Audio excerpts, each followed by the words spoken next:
I'm ready and excited to be here this morning. We got a lot of good stuff in store. But I love declaring that we're going to see a victory. I love reminding ourselves that we know the end of the story and we know about what God already has done and will do. And I just hope that you come to church expecting God to move, believing that God. I think so often we come in like, oh man, I hope. I don't want us to hope. I want us to expect. I want us to believe. See, faith is being sure of what we hope for and certain of what we cannot see. And I want us as a church to be a church of faith and a church of expectation. Before we get into the service this morning, I just want to pray. I'd ask you to lift your hands and pray with me. Jesus, I lift up this morning to you. Our minds are open. Our hearts are ready, Lord. I ask that you would fall afresh on us. I ask that you do a great work in our church. I ask that you'd be especially present here today. We yield ourselves to you. Please move, God. In Jesus' name we pray. All God's people said amen and amen. You may be seated. I am especially excited about church today. I would say that I am elated. This is a big deal. We're entering a big new series. It's going to be a little bit different. Most of our series are like 4 weeks long, 2 weeks long, depending on how ADD I get. But this particular series, I think, is going to define a decade, the next decade that we have together. And every once in a while, we do a series that really kind of redefines who we are as a church. About 5 years ago, we did a series called Outlasters. And this, I would say, is my favorite message series that I've gotten to preach together with you guys as a church. This series spawned a lot for us. It was basically from the core analogy in this series that the term generation after generation became a part of who we are. I think that God inspired us to really build a legacy that would outlast our life. And there's so much that happened in and through what God taught us during that time together. It inspired us to believe we could do good things, big things. It inspired us to pioneer new frontiers. It inspired us to raise $6 million above and beyond our regular building from 91 families to build this building. Our prayer was that it would be on time and under budget, and our only regret would be that we built it too small. And that actually came true. My wife said, build it bigger, and I just kept saying, you don't know anything about anything, which is a great thing to say to your wife in marriage. And as always, Kristen, you were right. I was wrong, so sorry about that. But we're embarking on a new series, not unlike Outlasters. I think it's going to define the next era that we have together as a church. And this series is called Relentless. And we're talking about going to Hebron and opening a second location there. But more so, I want to equip and inspire you to do big things with your life. This series is all about capturing every moment and making the most of it. Our life is a gift, and I think a lot of us struggle with living a focused life that makes a difference. If you struggle with things like that, if you struggle with bringing meaning and purpose to your everyday actions, I think this series is for you. We're having an intro this week, and then we're not going to mention it a ton for the next couple weeks. It won't be the main thing until mid-November when we come back into it. And part of the goal of this series is to raise $3 million above and beyond our regular giving to build out our Hebron location. But part of this, and I think most significantly, it's for God to unlock a new level of focus and transformation in our hearts. And I hope you hear me when I say this church is not about the money. It's about Jesus. I hear people sometimes say, church is just about I don't like the church, it's about the money. Listen. If people ever say that, we're not about money, we're about Jesus, and we're actually the most efficient dollar per person per weekend church in the company, or in the country.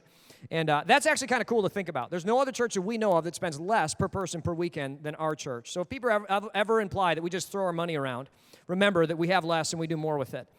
And we give to Jesus because we love him. If you don't follow Jesus or you're unsure yet, I want you to know God works on our heart first. He doesn't want guilt money.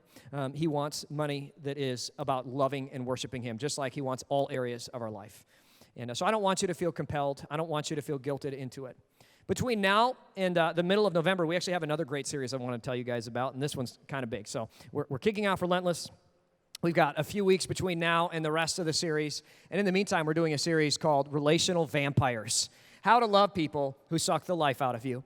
And I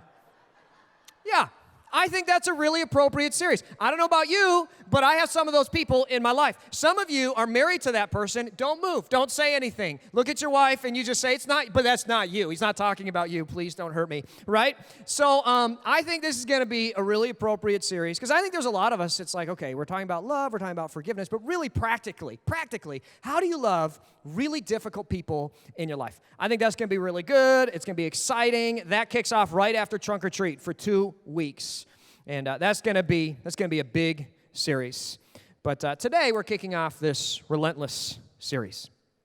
Every single year I challenge our church to pick one word that will define our next year together. Pick one word that will bring focus to your life, intentionality and purpose to our time together and the lives that we live. We do this as individuals. We do this as a church. And a lot of it has to do with, in college, I had a friend who I just really respected. Have you ever had somebody that, maybe they're your age, but they're just wise beyond their years? It's like you're a kid and they're a grown-up. It's like, how are you like that? How do you know so much? How do you have so much insight into every situation? It's like you just know things. Your intuition, your gut, it's just so good. I had a friend like this named Aaron. Some people would call him Aaron, okay? And I loved him because he was just so wise. I remember asking him once, I said, Aaron, how do you know so much? And he said, I don't feel very wise, but I will say that ever since I was a kid, my parents have challenged me not to live the same year on repeat. He said, every single year, I just pick an area of my life to focus on to make sure that I'm going to level up and build on the foundation of what happened the year before. And this was really transformational to me. I'll never forget him saying that. To me, as we step into the fall season, picking a word is about focusing and leveling up in a specific area in your life. Because we don't want to live 80 years on repeat. In my case, being Japanese and healthy, hopefully it'll be like 90, 100, 110 or whatever. But anyway, I want us to grow, develop, and level up with each successive year. That's what the word of the year does, I think, in our lives. We do it as a church. We do it as individuals. And here's a picture of my bedroom wall, okay? And these are last year's words, and the reason why we did 2 in a row this time is because I didn't want to fill in the holes in the wall and everything else and problems and reasons. And anyway, it just doesn't matter. The frames were different sizes. So these are our words for this year, and strength is the word that I picked for my life. And I prayed about it. I really felt led to that word. And at the time, I was like, but why, God? Like, why strength? I mean, what's the big deal? I'm already pretty strong. I don't know. At least my mom and my wife say so. But these last few months have been the most demanding and challenging of my life. And I'm just thankful that I believe God led me to this word to prepare me for a season that would be the most challenging, most demanding, most difficult, and most busy I've ever been in. I would say that this word has prepared me and sustained me and forced me to level up in a place that I needed more power in. And for me, that was there. My wife picked the word humility, and thank God. No, just kidding. I'm kidding, honey. Please don't hurt me. But let me tell you that for her, this has been a really great word. She's had to eat what I would call a lot of cat poo sandwiches this year. She's had a lot of people say, I would say somewhat denigrating and mean and humbling things. And I'm grateful that God called her to prepare for that. And this year, as a church, we have also picked a word. And I'm excited because we've been praying about this as a staff. We've been thinking about it for a long time. And after much conversation for 2019, 2020, our word is going to be, actually, I'm not going to show it to you yet, because as a church, we've actually picked a number of different words over the years. And one of my favorites, I would say my favorite word we've ever picked was pioneer. Pioneer was a really great word. Some of you guys remember that. In 2015, pioneer was the word that guided our church. And it called us to go places that no one has been, to reach people no one has reached, to do new things and create new things. And it was just such a meaningful time together. I don't know if you guys were here with us, but I feel like in the age of our church, that was just such a special time to think about pioneering for the gospel. God did so much that year. This last year, our word has been trailblazer. And I don't know if you guys remember that message or that series, but we talked about cutting a new path to new places, going on an adventure together. And trailblazing has been a ton of fun. I feel like especially as we prepare for Hebron and as we trailblaze to our Jasper County Jail campus, it's just been a good prophetic guiding word for us. It's challenged us to always continue for new things. So I'm excited to share with you our word for next year. And we prayed about it, we sought the Lord, and our word is going to be revealed to you in this blank right here when I actually tell you what it is. But I'm not going to tell you what it is yet, because one of the things I want you to be aware of is if you go to www.first.church/word, you can make your own word art from our website, which I think is really cool. It'll be on this background and really cool, and it'll match the theme of the year. And that's kind of neat. Because I think for a lot of us, if we pick a word but we don't put it up on the wall, we'll forget about it. That was my problem. That's why I put them up on the wall, so I remember them and stuff. So anyway, I just want to give you that opportunity, put it on social media. But this has been one of the most meaningful disciplines of my life. And I just want to challenge you to do it, to consider it. It's brought focus and prayer to my life and to my marriage and to my work life. And it's been a huge part of our church life as well. And I think because of this discipline in my adult life, it has forced me to level up in areas I would not otherwise have done. So anyway, I want to challenge you to consider doing it. This year, for real, I'm not going to pull any more legs. Our word for 2019, 2020 as a church is relentless. And I know some of you saw that coming, but relentless is a big, important word. It's a state of mind that you arrive at when you discover a goal that is immeasurably valuable. Relentless says, I'll stop at nothing to get my goal done. I'm going to be tenacious, I'll be focused, I'll be dedicated. It's relentless. I think relentless is what happens the more you understand Jesus. And I think relentless is a character trait that is sorely lacking in 2019. I'm actually more excited about this word than I have been about one we picked for a church in a long time. I feel like this isn't just a word for our church, but this year I think there's a lot of you who God is calling to be relentless. There's a lot of us as individuals who need this spirit in our life. There's lots of people in the Bible with this relentless focus. I think a lot of great movements are driven by relentless spirits. The most successful, the most transformational people in the world have relentless mentalities as their key common denominator. And you can see this, different personalities, but same spirit. And I think the big question today and in this series is, how do you get that? Today I want to show you what it looks like to be relentless. And I want to start by looking at one of the most relentless people in the world. His name is the Apostle Paul. He's in the Bible, and he's the greatest pastor ever. And my mom and my wife would disagree with that, but they're wrong. Paul is the best. And Paul would travel the known world 4 times, which was unheard of in that day and age because travel was dangerous and expensive. He would plant countless churches, and the vast majority of the 2.18 billion Christians that walk the earth are Christians because of Paul's relentless focus on the love of God spread through the world. And I just want you to check out Paul's relentless spirit. There are a lot of different passages that really ooze relentless spirit in the Bible that Paul wrote. But starting at 2 Corinthians 11 and verse 21, it says, "But whatever they dare to boast about," I'm talking like a fool again, I dare to boast about it too. "Are the Hebrews? So am I. Are the Israelites? So am I." Sounds like an Enneagram type 3 right here, right? "Are they descendants of Abraham? So am I. Are they servants of Christ? I know I sound like a madman, but I have served him far more. I've worked harder. I've been put in prison more often. I've been whipped times without number." And this is kind of one of those things where you're like, oh, that just got real. Like put in prison and whipped. Like, I think it's easy for us to kind of skate over big things in the Bible. You know what I mean? But I mean, this dude right here, he's faced some challenges. He goes, "I faced death again and again." And this is big. 5 times, the Jewish leaders have given me 39 lashes. It was thought that 40 lashes would kill a person. It often did. 39 lashes often killed somebody. The way that you would be whipped would actually flay the skin off your back. His ribs would have been visible. He would have been permanently maimed because of receiving 39 lashes 1 time. Yet this guy's had it 5 different times. Wow. He goes on, it says, 3 times I was beaten with rods. Once I was stoned. He's not talking about CBD oils. Please don't write me any emails about how great it is, okay? I get enough emails about it already. But anyway, once I was stoned with rocks to like crush you. 3 different times I was shipwrecked. Once, it's so funny to me because whenever I mention first service, people were like, "Oh yeah, CBD oil." It's like, no, this is not essential oils. I don't want to go there, whatever, okay? Once I spent a whole night and a day adrift at sea. I traveled on many long journeys. I faced danger from rivers and from robbers. I faced danger from my own people, the Jews, as well as from the Gentiles. I faced danger in cities, in the deserts, and on the seas. I faced danger from the men who claim to be believers but are not. I've worked long and hard, enduring many sleepless nights. I've been hungry and thirsty, and I've often gone without food. I've shivered in the cold without enough clothing to keep me warm.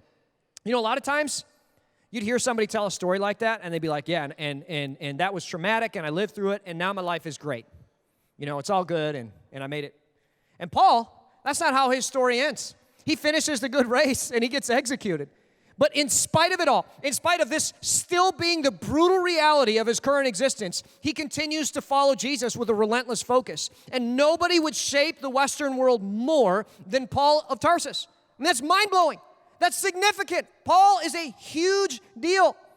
And you can just see it here. There's nothing that's going to stop me. There's nothing that's going to end my determination. I'm tenacious. I'm dedicated. I'm focused. You can't stop me unless you kill me. And if I'm not dead, then God's not done. That's relentless right there, and I admire it.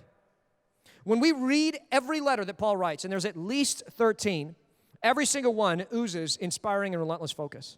I could talk more about it, but I feel like the problem with Paul is a lot of y'all are like, Pastor, that's the Apostle Paul, okay? There's no way that I can be like the Apostle Paul. And I understand. That is intimidating. But I think there are plenty of modern examples of relentless that do it justice.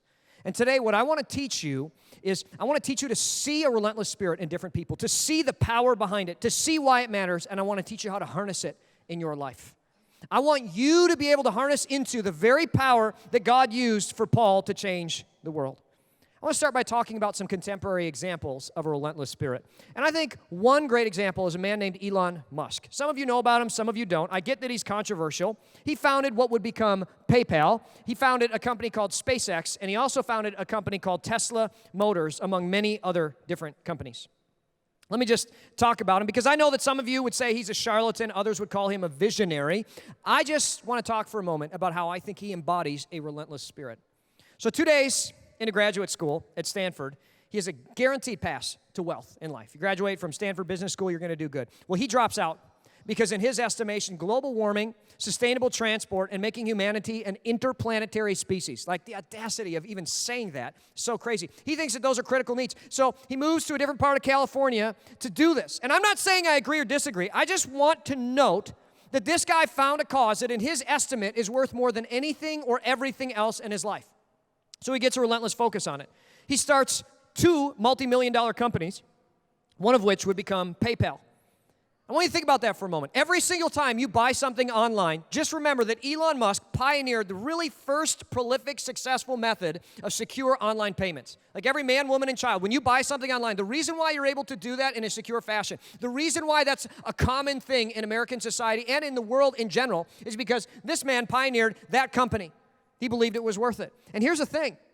He didn't really care about getting rich from PayPal. It was only a step in funding what he really cared about, which was sustainable transportation and becoming an interplanetary species. He wanted to start a permanent human colony on Mars, which the audacity of that goal is just mind-boggling. And you know what, a few years ago, I wouldn't have talked as much about him because honestly, it's like hard to see that he could ever do it, but he's like making real strides. So he takes $120 million that he personally got from selling PayPal and the other ventures he was in, and he invests 100% of it in starting these 2 companies, Tesla Motors and SpaceX.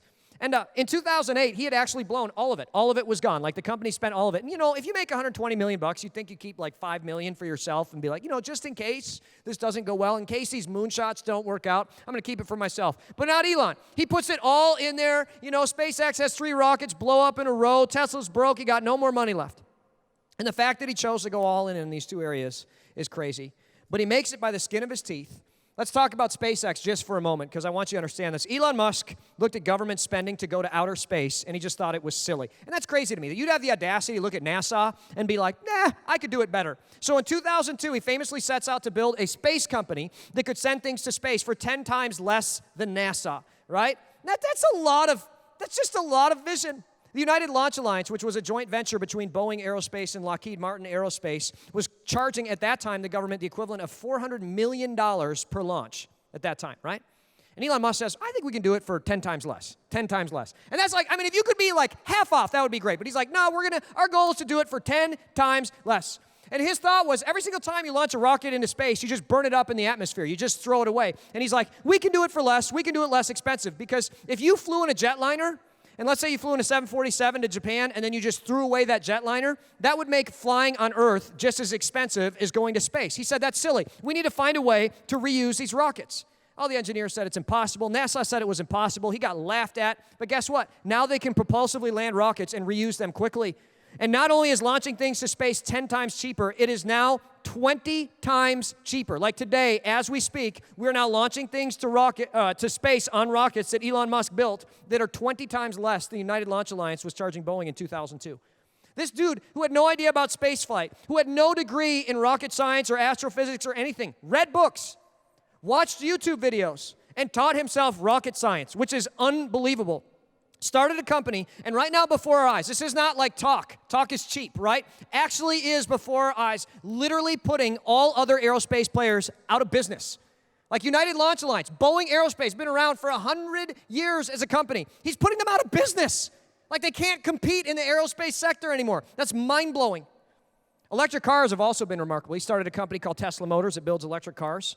When electric cars had 80-mile ranges and were super dorky and wonky, he developed a way to make them go for 300 miles, be fast recharging, and look awesome, okay? And not only that, but they accelerate more quickly than Lamborghinis and Ferraris for less than 50 grand, that's a lot of money, but for a car that's faster than a Lambo or Ferrari, it's pretty cool.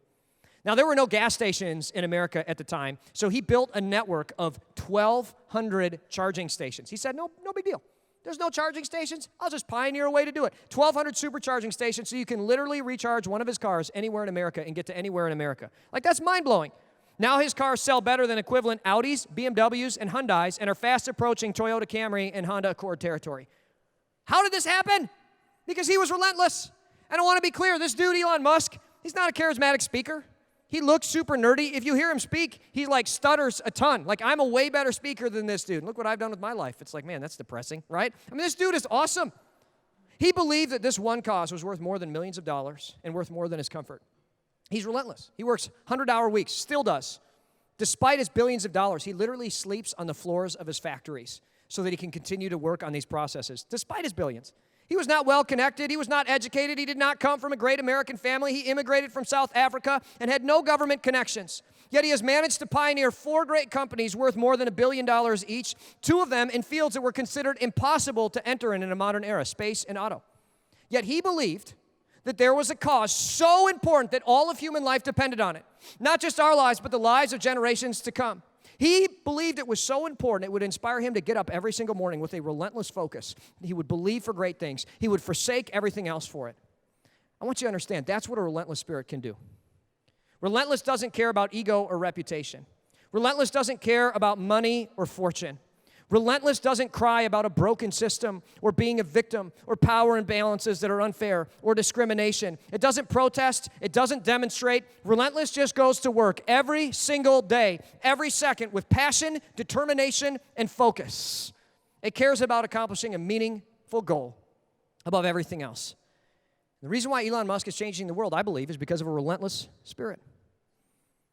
What's also cool to consider is the reason why, and Elon Musk has actually acknowledged this about American democracy, the reason why he's able to do that is because of American democracy. And the reason why we have democracy in the world today is because of Christians who gave the free world human rights, democracy, modern medicine, hospitals. So much of the amenities that we enjoy are specifically because of the teachings of Jesus through the relentless determination of one man, the Apostle Paul. His 39 lashes, his imprisonments, his beatings, his stonings, all came because this dude said, I'm not gonna quit. Now, I want to talk about why relentless matters. I think this is really important. I think relentless matters because it changes the world. And I want you to understand, more than any other trait, I think relentless is what changes the world. Have you ever met somebody or worked with someone who was relentless? You know that rare person that I'm talking about? They might seem a little bit unimpressive at first sight, but there's this deep passion, incredible focus, and deep, meaningful determination and tenacity within them. They never lose sight of their goal, despite challenge or success. And those type of people, I don't know if you ever worked with one, but they inspire everyone around them to be better. I've worked with a few in my life, and I know what it feels like to have a leader in your life who just never stops, never quits. Blood, sweat, and tears, good times, bad times. They never lose sight of this goal. When I go to work someplace, that's who I want to work with. When I hire people, that's who I want to work with. The people that I want to be friends with, I want somebody who is relentless in my life. I think it is so inspiring, and I think it's so important. If you want to have friends who bring you places, I would argue that relentless is what really matters. Humans can do great things, and humans have done great things. But if there is one trait that is notably absent from most people in 2019, I think it's relentless, especially among Christians. I think so many of us just quit. We just lose focus. We just get distracted. We don't finish or we don't start. I think so many of us in 2019, we have an array of better options in our pocket, at our disposal all the time. It's hard for us not to get distracted. I see so many of us do this all the time. I think it's easy for us all to have an awkward conversation. I'm just going to unfriend and block. I'm just going to walk away from this goal. I'm just going to walk away from a meaningful life together. I'm going to walk away from this church. I'm going to walk away from this community. I'm going to walk away from all this stuff because, being relentless just means that I'm going to have to deal with awkward things, and I don't want to. I think that's the problem. That's the mentality in 2019. And I think it has castigated our ability to be whole and effective people, not just as Christians, but as people. Relentless people don't quit. They use every moment to get to the goal. And that's why relentless is a trait that changes the world. Second reason I think relentless matters, and this is a big deal, relentless makes your life better. Relentless will make you live a better life. It'll make your life better because it gives you a great purpose. Everyone who is relentless generally lives life passionately, deeply, and wholeheartedly. They go on meaningful and great adventures, and they're able to be deeply disciplined in the mundane because everything they do is wrapped around a meaningful purpose. When you are not just waking up in the morning to make money, to pay the bills, to buy more things, to keep your kids from not dying, to keep from getting in trouble, that's not a very inspiring life. I think so many of us, that's how we live. We just are going through the motions. We're just jogging. We're not really running to win. We're not really playing hard. We're not really going at 100%. I bet most of us, if we really think about it, we're lucky to be expending 50% at any point in our whole day of our mind and strength and energy. That's what I love about Relentless, because you're living to change the world for a greater purpose that's greater than everything else. And that, to me, when you find a relentless purpose in your life, I mean, that's inspiring and meaningful. I love how Relentless brings meaning to the mundane. You're waking up every second for a purpose. Every moment has a deeper and stronger meaning. Relentless makes your life better because you can't wait to live it. I think relentless people get jealous of themselves. They get jealous of their own time. They're like, man, I can't wait for this moment and this moment and this moment. And even if it's silly, they can be disciplined in it because they see how it's a part of a greater cause. Now, obviously, we can see why relentless matters. I want to talk about how to be relentless. And for me, and I think this is important, the biggest step to becoming relentless is the cause. The key is the cause in your life. Truly relentless people find causes that really connect with them. They really connect in their hearts. And, I think there's different levels of relentless causes. I would say on the lowest level, and I see this one in a lot of young men, I see men who grew up in bad situations in life, in poverty in their life, get relentless to not be poor again. And I actually see this with a lot of young men where they say, even though I have a good job, even though I do this, I'm constantly working, I'm constantly saving, I'm constantly not spending, I'm never going to be poor again. And I got this great job over here, but I'm cultivating this other opportunity. I got lines in the water, and I'm doing deals in Facebook Marketplace and all this stuff all the time because I will never be poor again. And I see that, and I don't think that's bad. That's like the beginning of relentless. And you guys all can think of 5 different guys who would fit that category. But I think the most relentless people find truly great causes. From making humanity a multiplanetary species, that's Elon Musk, to saving the free world from Japanese and Nazi oppression, that's Winston Churchill, from ending slavery, that's Abraham Lincoln and William Wilberforce, to making the gospel known, that's the Apostle Paul, to saving the free world from sin, or the world from sin, that's Jesus Christ. If you want to be relentless, if you want to change the world, it begins with finding a great cause. And I think this is what most people lack. You know why most people fail at their New Year's resolutions? Because you don't connect your New Year's resolution to a great cause. You can't just wake up in the morning and say, I'm going to bring 100% every day this year. I'm going to do it. This year's the year. Write it on the wall. 100% every single day. I'm going to do it. I'm going to go get it. I'm going to listen to Eye the Tiger. I'm going to lose myself in the music, the moment, one shot, one opportunity. This is it. And that lasts like 2 days, and then it's gone, right? It's gone because there's not a great cause behind it. A lot of people tell me, I'm going to lose weight. I'm going to lose some weight because I want to be healthy for me. Listen. For me is not a great cause. And I think this is why we have so many people who struggle. For me isn't inspiring. God didn't create you to live for yourself. This is why so many people quit. In my life, listen, I work really hard to stay. A lot of people are like, must be nice having a fast metabolism. I work really, really hard to stay in shape because I believe my greater cause is to preach the gospel to the whole world. And I can't do 4 services a weekend or whatever I'm doing during the week if I'm not in shape. It's a big deal. It's a greater cause. You need a greater cause to attach your life to be relentless. The second step in becoming relentless is to make every moment a part of the cause. And this is a big deal. Every moment needs to be connected to a deeper cause. You see it in their lives when you see somebody who's relentless. You see how every moment is obsessively attached to this deep, meaningful cause. The Apostle Paul wasn't a full-time pastor. He actually owned a tent company, a company that made T-E-N-T-S, tents. He made tents for people. And in the ancient world, the Greco-Roman world of antiquity, making tents was a terrible job because you had to tan these hides in these horrible, horrible, horrible chemicals. Like your whole body would be bleached. Like Paul's skin had his hair burned off because he'd be marching. His arms were, super scarred from working in these acidic chemicals all the time. Like it was a horrible job. But Paul talks about in the Bible the joy that he has in making tents because it allows him to be a part of a deeper cause, a more meaningful cause. And he recognizes that effort is funding something greater. I wonder what would happen if the men and women of this church became relentless and understood the way that their whole life is a part of serving Jesus. Elon Musk makes rockets not to get rich. He already was rich. He doesn't make rockets because rocket science is fun. It's actually super nerdy and boring. He does it because he wants to accomplish a greater goal. And that is what brings meaning to his moments. I want to be clear.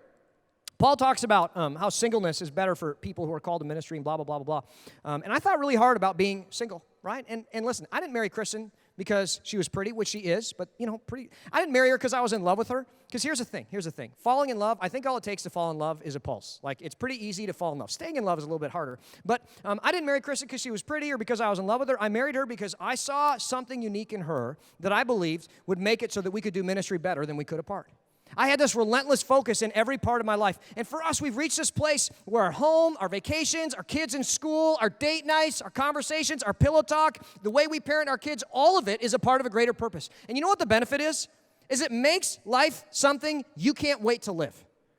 It makes every moment, even the silly, mundane, inane, boring moments of your life, something you're like, man, I cannot wait.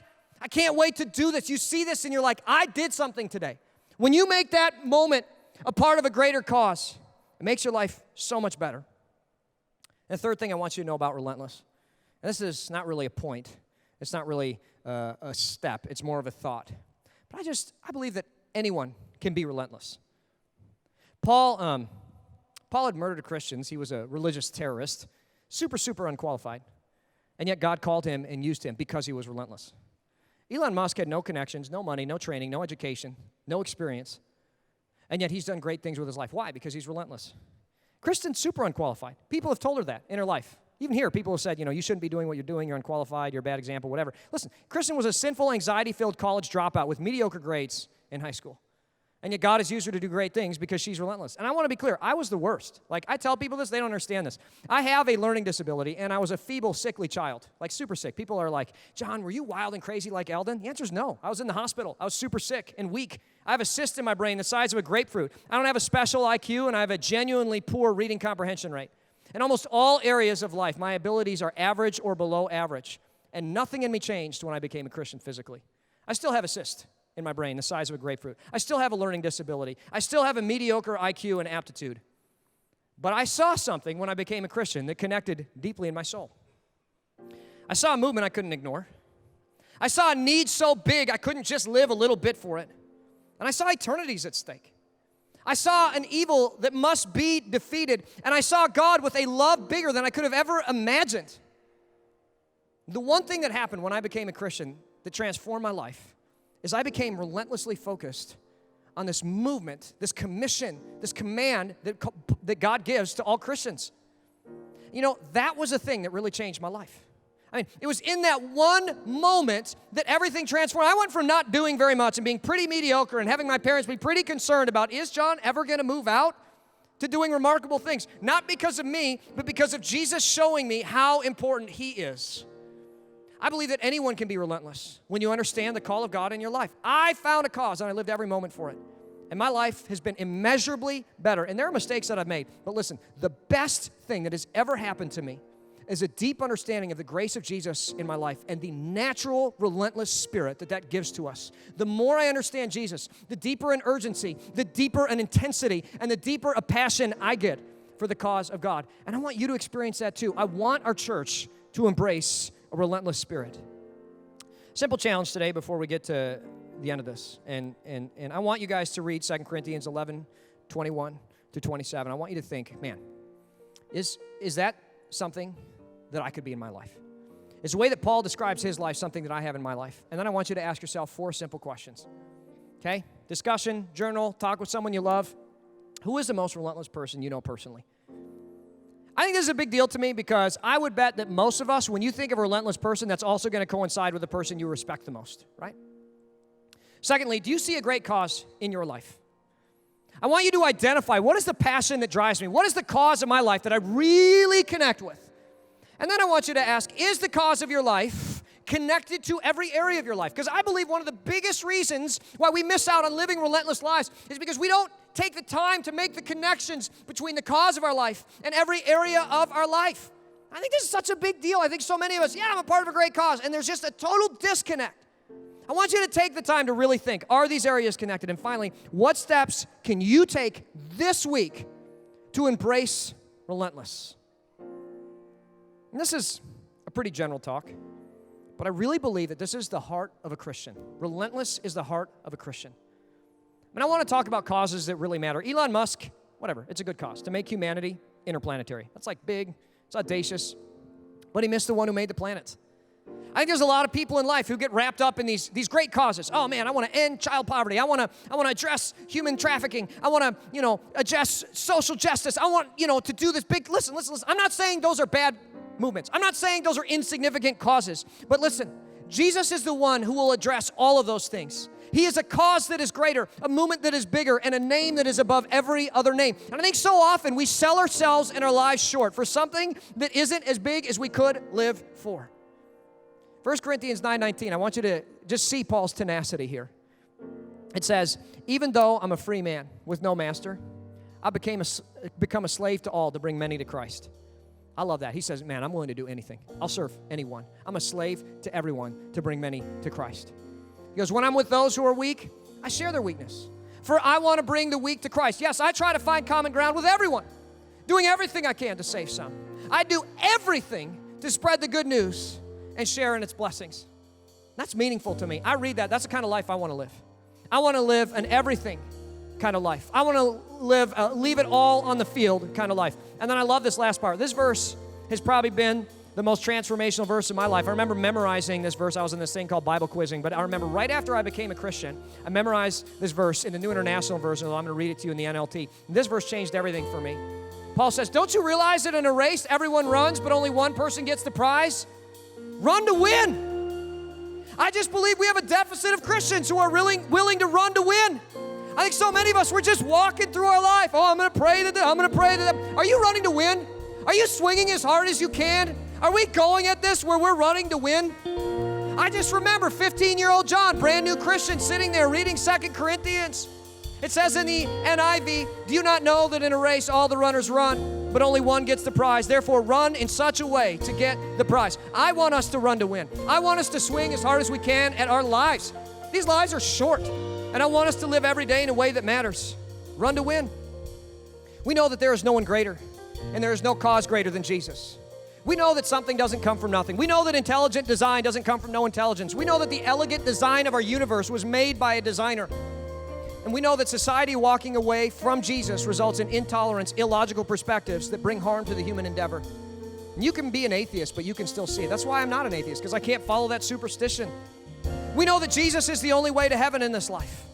We know that the Bible corresponds uniquely like no other document from the world of antiquity with history, archaeology, biology, and prophecy. We know that asking Jesus to forgive our sins and lead our life is the only way to a relationship with God. And we know, as a matter of historical fact, that no other movement has done more good for humanity. Almost every other modern amenity and shred of human compassion has come from Jesus and his movement. From life satisfaction to alleviating human suffering, Jesus is the best, period. There's no movement like his. And I want us to be relentless for Jesus. Remember, the key is the cause, and there is no greater cause than Jesus. I want us to run to win. I think about it, 126 years ago, 23 Dutch immigrants, in the midst of their poverty, gave land and money and time and materials to build a building that would transform generations and reach us.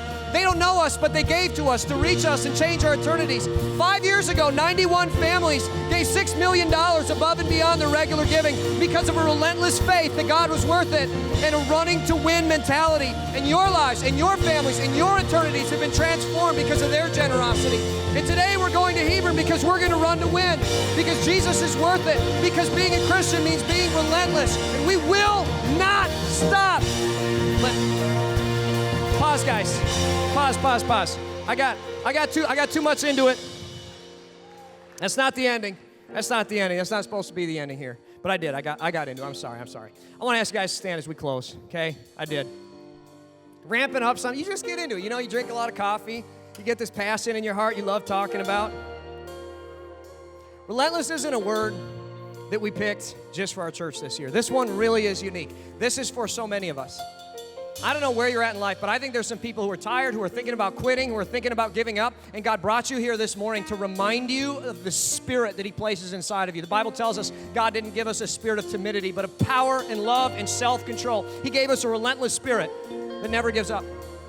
I just want to get personal with you for a moment. I bet there's some of you here, you're thinking about giving up, and I want to speak to you, the tired mothers and fathers of young kids, the tired single parents waking up every morning trying to keep it together without help. I want you to know you have a God who made you for this, who prepared you ahead of time for this, who called you from before you were born, who knit you together in your mother's womb and prepared you for this life in this moment. And you're not just doing this to keep your kids alive or to see them be successful. You are building a relentless generation after generation, supernatural kingdom and movement on earth. So I don't want you to quit. I want you to be relentless, and I want you to parent to win. To the dad working nights, waking up after dark, going to bed before it's light, working 100 hours a week, exhausted and deep in the thick of it with sludge in your mind. I want you to know you have a God to serve. You have a family to reach. You have kids to set an example for. Make every moment about Him. The drive, the shifts, the co-workers. We are relentless, and we're going to run to win. We don't stop.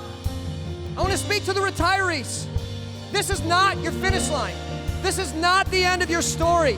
God made every moment for you, and He's not done with you yet if you're not dead. We have a gospel to preach. We have a city to reach. We have a God to serve. So live every moment for Him. We're relentless, and we won't stop. Run to win. To the teens in the room, God bless you. You're mocked for your faith. You're persecuted for your belief in Jesus' exclusive grace. But you are strong, and you will see a victory if you don't quit. Run to win. Be relentless. The battle belongs to the Lord. And I just believe that this is the beginning of a new era, a new dawn, and a new age for our church. In the face of every challenge, no matter how dark it may be, and no matter how difficult it may be, we have a God who was and will be victorious. His name is great. His word is true. His promises are fulfilled. And His love